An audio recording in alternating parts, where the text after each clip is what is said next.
Hello and welcome back to Daily Fantasy Studs, or as we like to say, DFS for short. I'm Ryan, joined by Parker. And Parker, we got quite the card this weekend. They're splitting us for a fight night down in Orlando. Yeah, this is First thoughts crazy. on the card? I mean, it seems like it's a pay-per-view card at this point. So I'm pumped. 14 fights.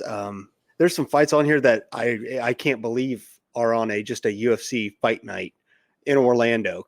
So I'm pumped. This should be a good Saturday night.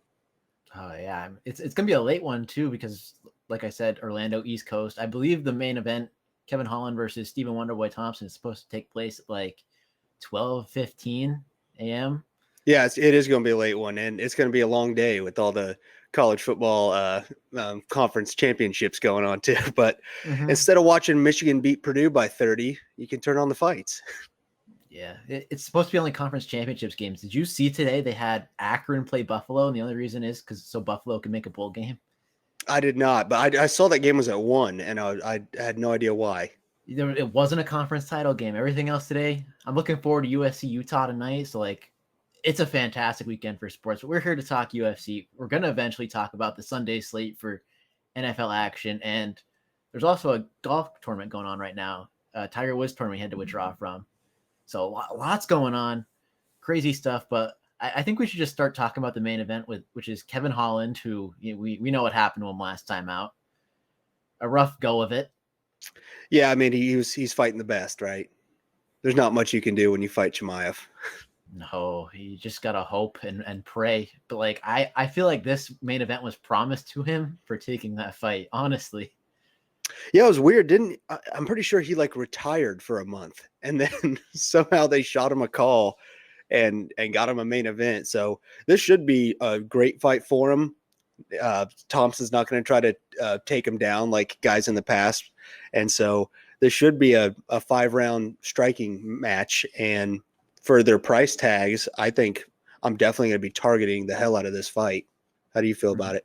I feel the same way. I just want to know, is Kevin Holland going to keep it upright? Because Stephen Thompson's been, not good wrestling recently, especially, older age. But yeah, the takedown upside is there for Holland. I think he's such like a entertainer that I think he might just want to strike.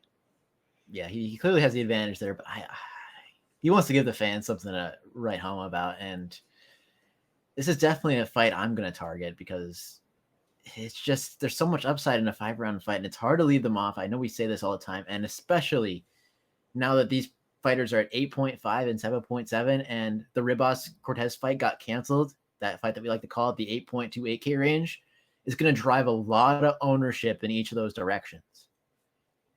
Yeah, you're right, and I think Holland's going to come in probably a lot more than Thompson. I think the age mixed with how boring his last couple fights are might scare some people off of him. Plus, there's just so many people around him that are also good plays.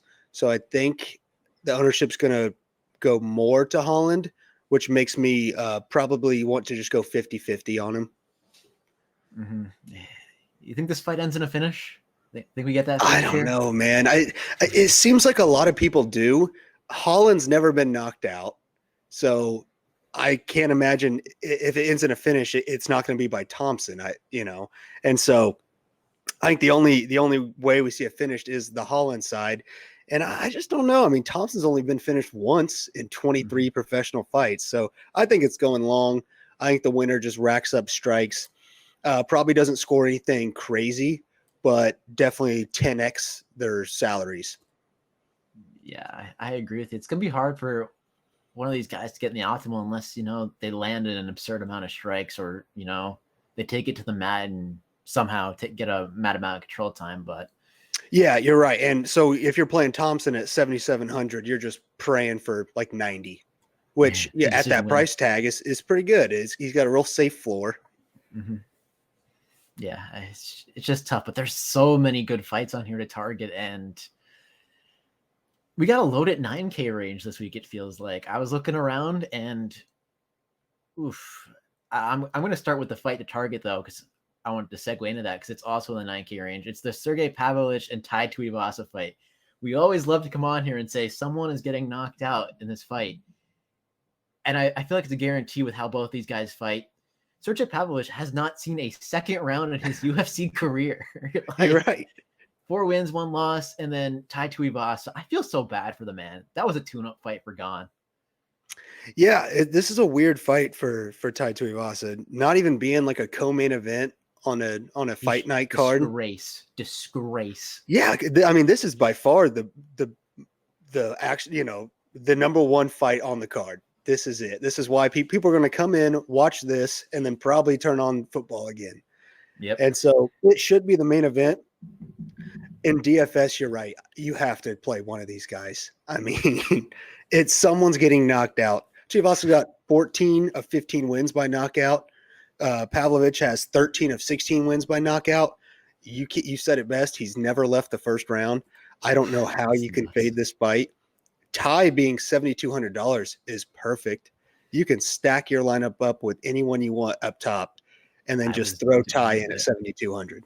I was doing that. You could get creative in so many ways. I think I'll count Levy in the 9s. So I basically had 3 fighters in the 9s, and it was so easy to do it. Yeah, he makes it so easy. I mean, think about this. This fight opened as a pick'em. It opened -110 both sides. So the fact that the amount of love for Pavlovich is crazy, considering Tai Tuivasa almost knocked out Cyril Gane 2 or 3 times. So the fact you can get a $7,200 guy who opened up as a pick'em, who could knock out anyone in the UFC is a great play. I think I'll have probably more Tai than Pavlovich, but the winner of this is definitely scoring over probably 100 points. Oh yeah. I mean, first round finish does it easily. I thought this fight was swinging to the 300s, and maybe my DraftKings was messed up because I swear I saw Tai Tuivasa plus 300, but I don't think it got there. So if he gets that high, I will be on him. I almost took him at plus 180 last night. So if the love for Pavlovich just keeps coming, give me Tai, and maybe a sneaky way to go about it be like a Tai second round knockout. Pavlovich might be done with 5 minutes and be completely gassed. I was right, by the way. That's the Cyril Gane fight. They're giving me old articles. He was a huge underdog in that fight too, and we knew that coming in. But I said this with Molly McCann, betting with the heart. This feels a little less with the heart, but still it's still there. Everyone loves to watch Tai fight, and it's a disgrace, like I said, that this isn't a main card fight. Like, the dude just sells tickets, he sells views. People watch him for the shoeies. Yeah, Orlando's gonna go batshit when he starts drinking beer out of shoes. If he can win this fight, Orlando is going to love it. And so you're right. It is kind of betting with my heart. That's all I want to see, is that whole place erupt and him start grabbing random people's shoes and chugging beer out of them. Look, like you said, it's so easy to morph your lineup around him. He's so low salary that it feels like the odds plus 170 at 7,200. It's up to plus 190 now when I, just checked, but it just feels like good odds for a fighter that low priced, even not with, our emotions getting in the mix, because man's a beast. And like you said, he's like plus 200 to win by knockout. So if you can get a guy plus 200 to win by knockout at this price tag, how do you not play him? Mm-hmm. It's crazy. I mean, I feel like the ownership's going to go his way though, too. Yeah. I feel like Pavlovich is the smarter play here, to be quite honest with you, because if he gets the first round knockout win over Tuivasa, which would pain me and probably you inside as well, it could be a major swing for DFS. You're absolutely right. Everyone's going to want to play Tai for reasons that we've said, also with the fact that everyone loves him, right? It's like when O'Malley fought Peter Yan, he won somehow, right? But his ownership was insanely high just because everyone loves Sean O'Malley. So he might be one of the highest owned fighters on the entire card, So I think you're right. I think playing Sergey is the sneaker way to go about it, but it is a lot more fun to play 2 or 3 guys up at the top and just plug in Tuivasa. Yeah, it definitely is. I know you just said that with the Sean O'Malley fight. We're going to be having the same exact conversation next week with Paddy Pimblett. Yeah. That's going to happen. Yep, you're absolutely right. So we'll see what the heart says for both of us there. But What is your fight to target? Is I know it's also this one, but you got another one in there? Yeah, I'm gonna go Nico Price and Phil Rowe. I think now that you mentioned the 8.2 versus 8's gone, this is pretty much the closest one. Price is 84, Rowe 78. Rowe came in at 173.5 pounds, didn't look too good, which kind of scares me. Nico Price looked the best I've ever seen him on the scales because we haven't seen him in quite some time. I think this fight's going to finish one way or the other. I mean, Phil Rowe is a freak. He's going to have just such an insane reach and height advantage on Price. I think Price's only path is going to be to try to take Phil Rowe down. But Phil Rowe, all 9 of his wins are inside the distance. He has 4 by sub. So no matter where this fight goes, Rowe can find a way to get it done. I think $7,800 for a guy that has literally never won by decision is a good way to go about it. And then a sneakier way to go would be the price at 84. I think everyone's just going to want to play those expensive guys, and these guys in the middle are going to fall lower owned, especially when you could play Holland instead of Price. And so I think that's a great fight to target right there. Yeah, I definitely agree with you. It's going to have not a lot of ownership because, like we said, it's going to go all to the main event probably.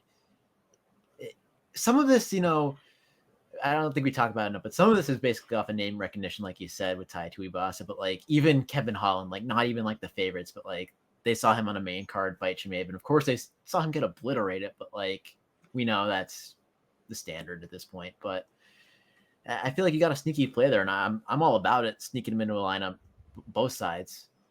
Right, it'd be real easy to go Nico Price and Thompson in one, and then Holland and Phil Rowe in the other. If you add those 2 salaries up, there's probably the exact same on both sides. So that's just a good way to go about it. If you're just playing 2 lineups, that's just a good way to go about it. I mean, one of them's going to do well.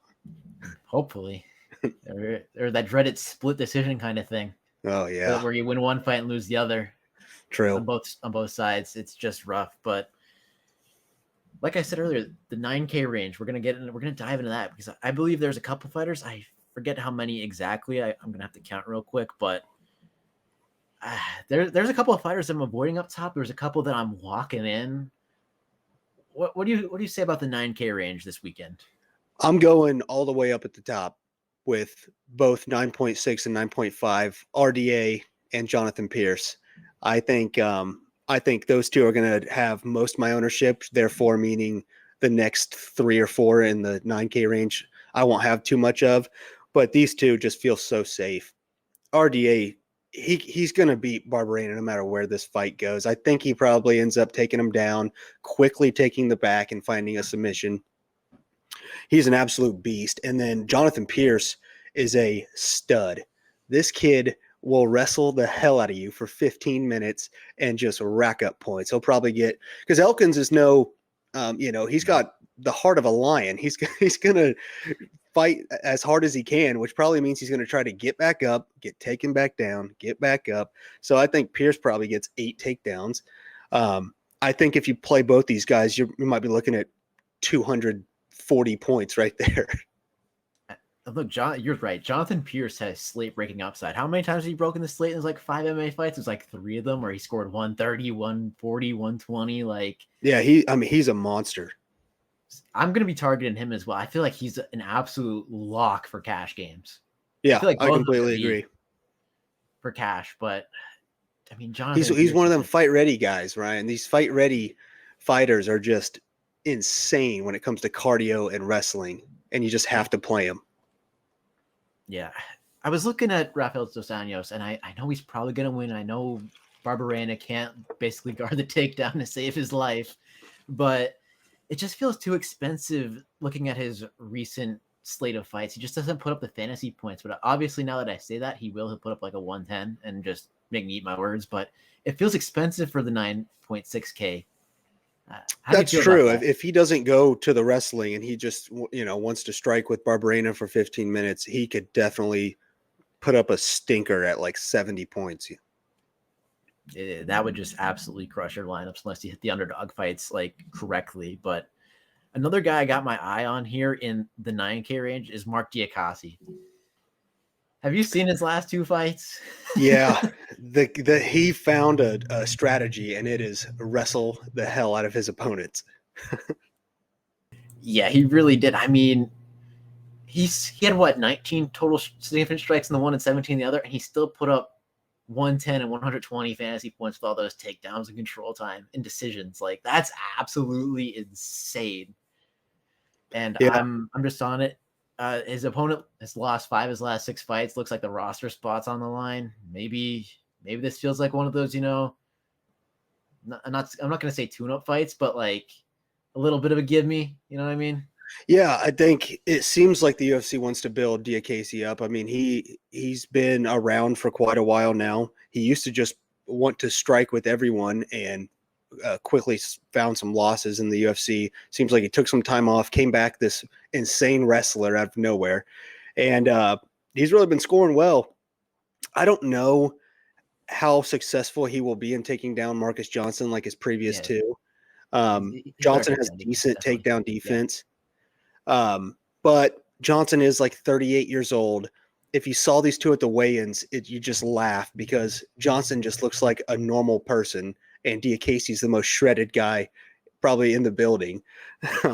And so I do think because the ownership's going to go all the way up at the top, these guys at 9-2 and maybe even Nicolau at 9-4 are going to be lower owned. So I definitely like Diakase, and he probably is a very safe cash play. Yeah, a lot of these guys in the nines are. You mentioned Nicolau. I can't get on board with Nicolau. It's just maybe I look into the fight logs too much, but like the one fight where he had a good score, he had 3 knockdowns. You can't count on 3 knockdowns in every fight. Like Yeah, he's boring. He's low output. Low output, no takedowns really. Like he had like maybe 1 or 2 in a couple of fights. That's about it. He's not going to score well even in victories. And at 9-4, there's a bunch of these other guys in the nines where they can just put up a score that just breaks the whole card. Yeah, one thing you can say in favor of him is his opponent's Matt Schnell, who can get knocked out by a child. And so he might have 3 knockdowns again. Matt Schnell cannot take a punch, but like he's also a psychopath, so he'll fall to the ground and get back up. And so the 3 knockdowns is there, but you're right. You look at the fight log, you see he keeps winning and scoring like 70 points in a decision, and you just don't want to play him at 9,400. Yeah, it's so tough with the nines. And then I think we touched on we didn't touch on everyone. We talked about Pavlich, but you have any interest in Kyle Dawkins? I do not.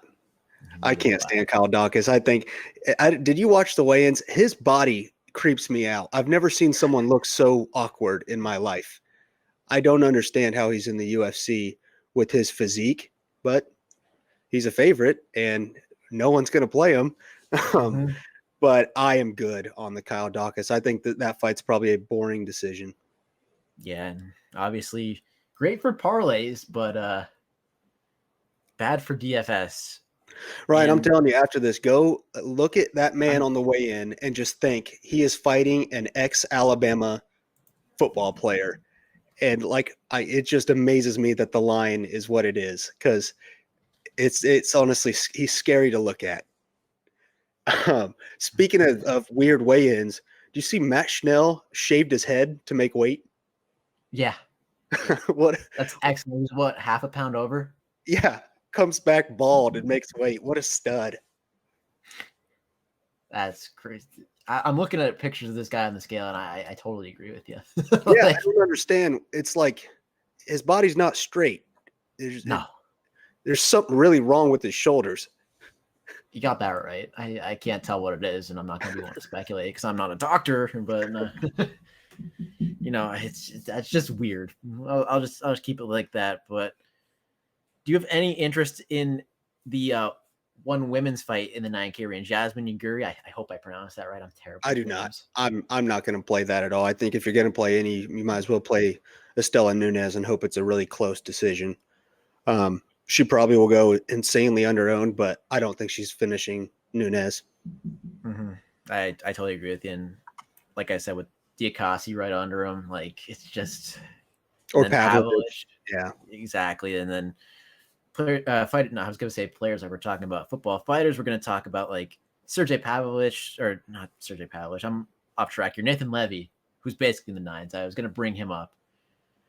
Minus 200 favorite. I like him a lot. He has a blend of takedown and finish upside. He's gonna garner ownership at that price. But I went back and watched Valdez's last fight. That was a Matt Frivola highlight reel. Mm-hmm. Maybe that's why I'm on board, but I think that's just a good fight to target, man. Because you're right. If Levy has success, it is wrestling and it is racking up points. But I really like this Valdez guy. He's wild. He likes to go out there and just go balls to the wall, throw absolute hammers. And so I'm not huge on Levy. I don't think he's going to turn out to be great. I mean, he's like a karate guy. If he can't get this down on the mat, I think Valdez puts him to sleep. It's just so hard for me to get behind fighters like this that burn the gas tank. I have beef with Ian Kudalaba, and we saw it in his last fight. Dude was absolutely dominating and then flipped the switch and it was over. Yeah, it's like rule number one should be, if you're going to wrestle, if that's your strategy in the UFC, you have to have cardio. Because what the hell are you doing? You're just going to chase him around the cage for 5 minutes and then get knocked out every time? I mean, beats me, man, but they're in the UFC for a reason, so I won't question it. But like we said earlier, the women's fight, the 8-2 and the 8K fight got canceled, so the 8K range is looking very, very thin. Yeah, so I think I like the two guys under Levy probably the most, other than obviously Holland and Price that we've talked about. I think Marshall's a good little sneaky play. This is his first UFC fight coming off the Contender Series, but he's also just a wrestler. He's going to go out there and try to take you down constantly. Rojo is better than his record. He seems like a guy the UFC just likes to throw out to these young studs and just watch him get worked. Therefore, I think Marshall's a solid play. I don't think anyone's going to have him, man. I think Marshall is probably one of my favorite GPP plays of the week. And then right under him, Jack Hermanson, he's just so good. He's been around for so long, but have you looked at his fight log? Because he also doesn't score a lot when he wins. No. And at 8-7, I mean, that's the perfect GPP play, though. Yeah, and he can take the fight anywhere. It just scares me because Delidze's never been finished. Mm-hmm. I mean, maybe he could take it back to 2009, though. That 3-fight stretch where he was just absolutely annihilating people. Yeah. He also he was the last fighter on the scale today, needed the box, and then started crying when he made weight. So that scares me. It doesn't sound like a retirement fight, but we know how retirement fights go around here. Right? And Roman just knocked out Phil Hawes like a month ago. So if he can win this, Delidze's going to shoot up the rankings. Mm-hmm. It's crazy how fast these fighters turn around. I remember Chimaev turned around in what was that during the pandemic, 2 weeks? Yeah. Insane, man. I mean, he didn't take any shots in that run though. So what am I saying? He basically got in there, got him a tap and walked out. You're right. He could have fought every week for 3 months and been fine. I don't know if you do that, but I do that from time to time. I go back and look at the UFC Fight Center on that fight, and I just look and I just stare in disbelief for a couple of minutes. Yeah. Because that dude, I forget, it was three punches landed on him in a span of 3 fights. Yeah, he'd just pick you up, he'd pick you up, walk you to his corner, and then finish you however he'd like. While talking to his corner the whole time. Unreal. But yeah, I mean, we talked about a lot of the fighters in here, but there's one we haven't talked about in the AK range. Scott Holtzman, who is coming off of 2 straight losses to Gamrot and Darush, which, I had to recheck that.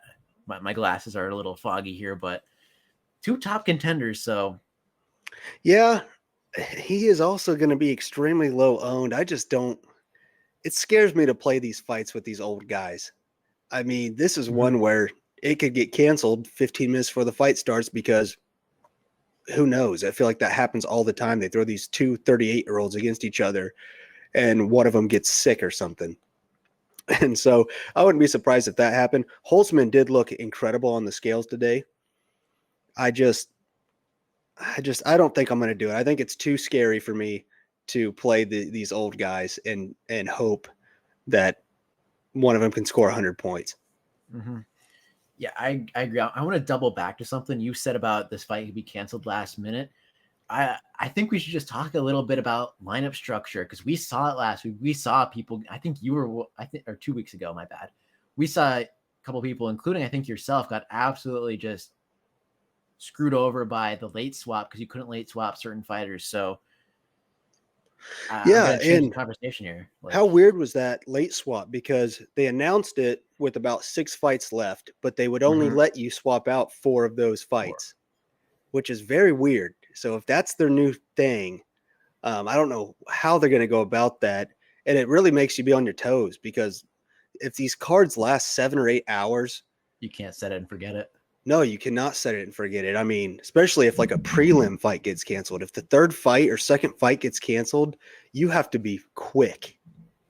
Yeah, it's absolutely insane. And I forget who was the one women's fighter. I forget her name already. The names go in the one ear out the other, but it was a perfect sub off of Lewis, a perfect pivot, and she won in a decision.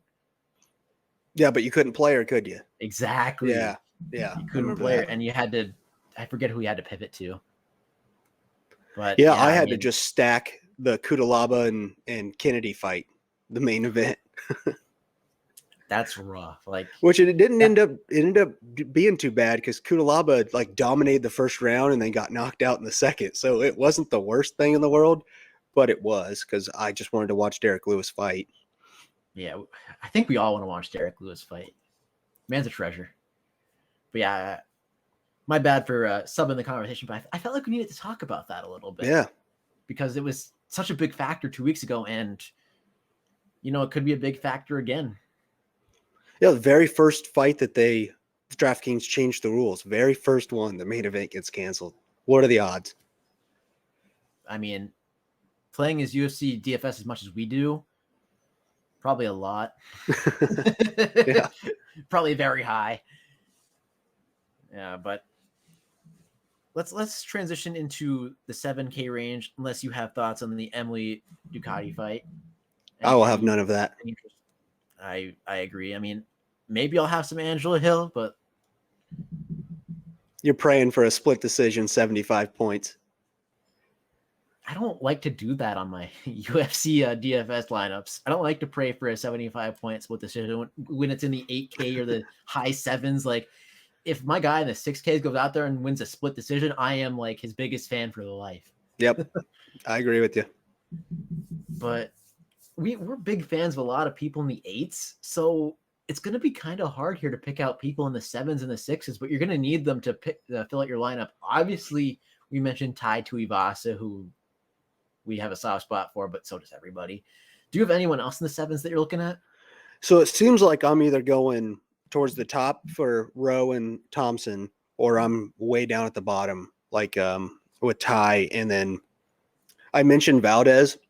I think he'd be my favorite one that we haven't mentioned, I guess, at 7.3. I think he's 10-1. I'm pretty sure they're all by knockout. Like, he is just a madman. He's going to go out there and fight for your money and throw probably as hard as he can. And if he can survive maybe the first round, getting taken down a couple times, and Levy can gas out, I think you're very live for a late second or third round knockout. So I think Valdez at 7.3 is probably my other favorite fighter down here. Because I'm scared to play Guida.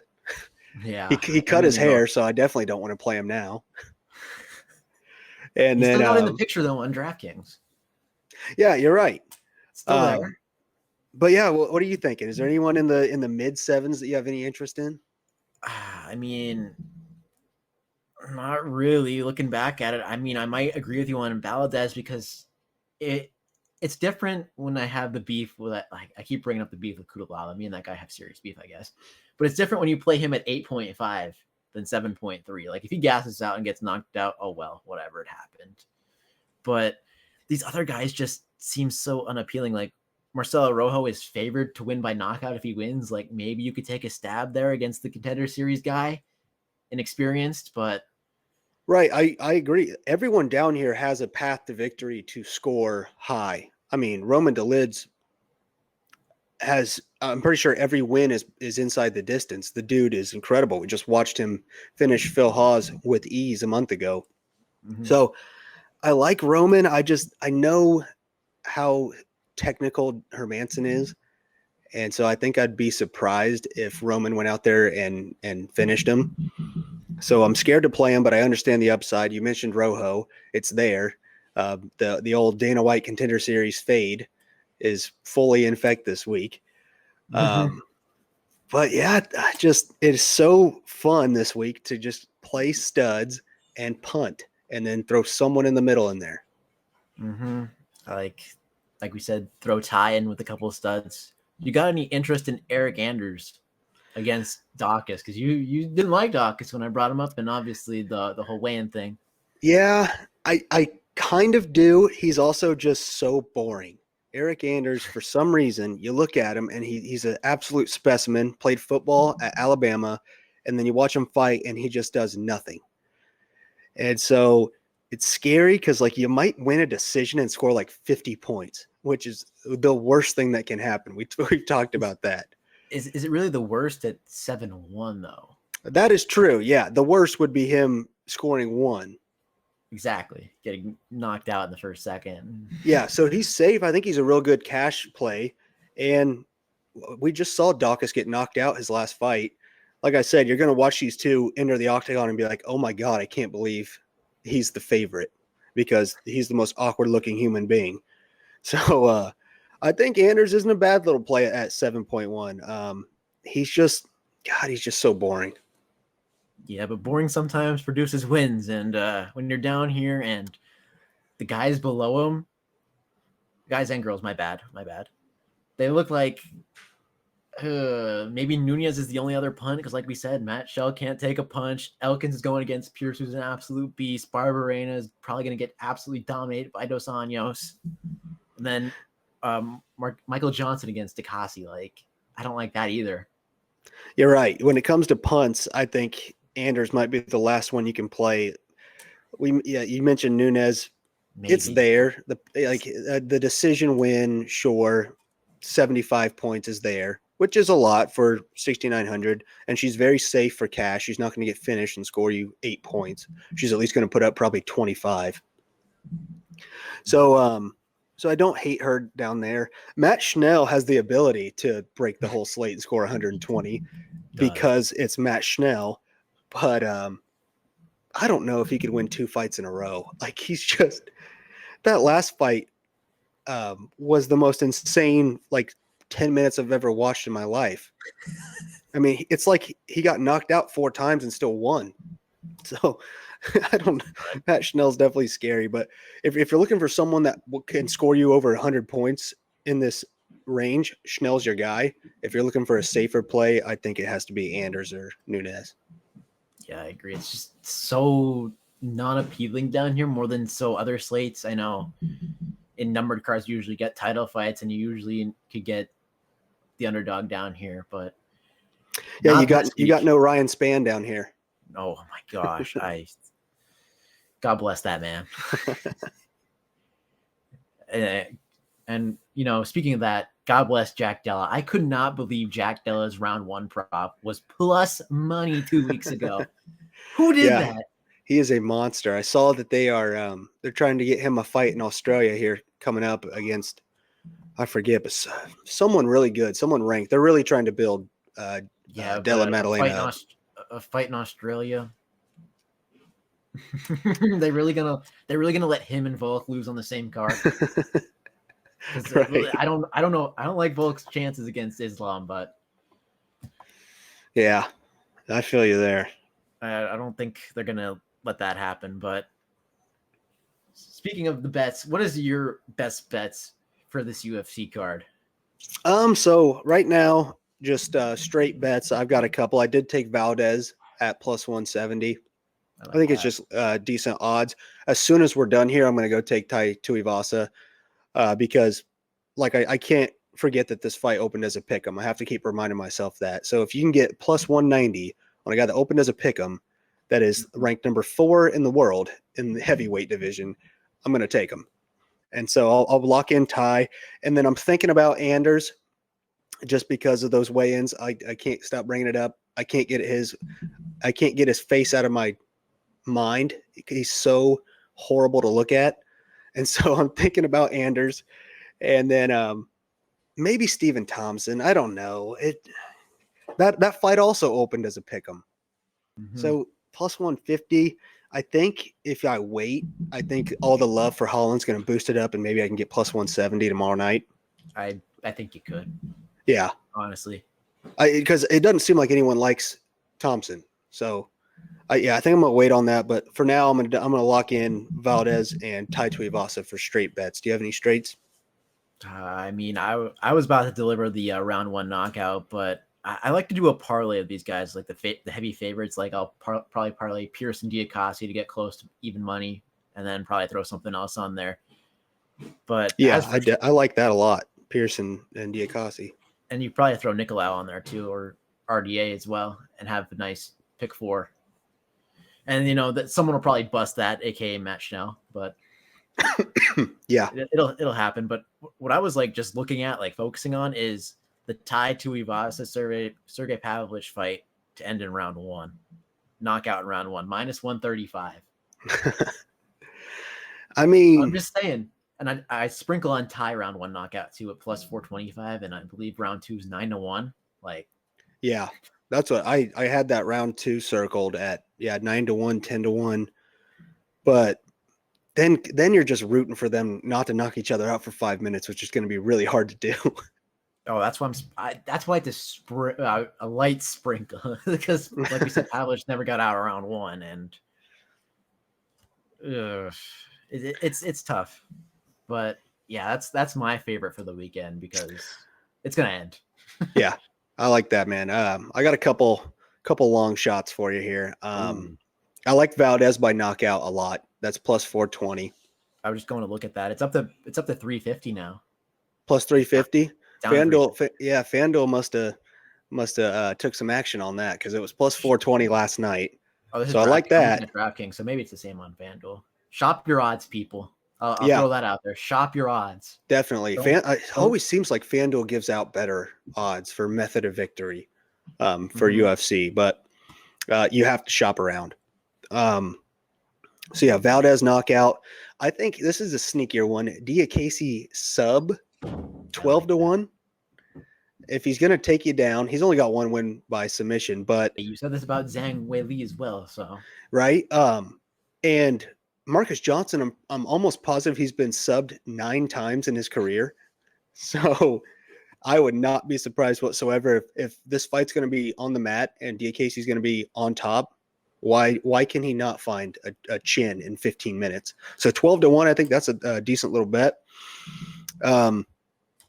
If I end up taking Anders, I might take Anders by knockout plus 600 and just hope that one of his 10 punches that he throws connects. And then finally, I'm going to do, this is gross. Matt Schnell by decision plus 700.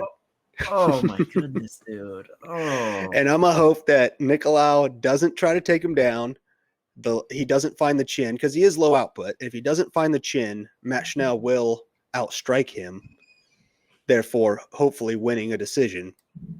And so I think plus 700 is a decent little fight there. You got to remember, they are 125 pounds, so knockouts don't happen that often for these little guys. What's the split decision odds? I'm looking now. Matt Schnell win by split is 20-1. Oh, yep. Sign me up. Something to think about there. Love it. We've seen a lot of split decisions in the past, but I was surprised you didn't mention you said about Brian Barberena getting taken down a lot. I'm surprised you didn't mention Rafael dos Anjos 3-1 for a sub. Yeah, I have that written down on here. Actually, I have way too many written down on here. I had to just pick a couple, but yeah, plus 320s. Well, I have it. What are you on DraftKings at plus 300? Yeah, I think that's a solid path to victory. It would be dumb of him to just strike, even though he's better and he would win that too. He needs to go out and get a solid RDA classic win, and that's in the first round, grab your back and just find a submission. So plus 300 is pretty solid. I agree. Yeah. It's a lot of bets, a lot of fights. Gonna be a absolutely fun weekend. I'm looking forward to it. I hope you are as well, Parker. And I guess we'll see. I can't sign off there. I'm tripping up here. But well, I'll tell you what, Ryan, it's going to be a fun night, and it's going to be a long night. Because I honestly didn't know until you mentioned that main event starts at 12:15. Oh, my Lord. It's going to be a long one.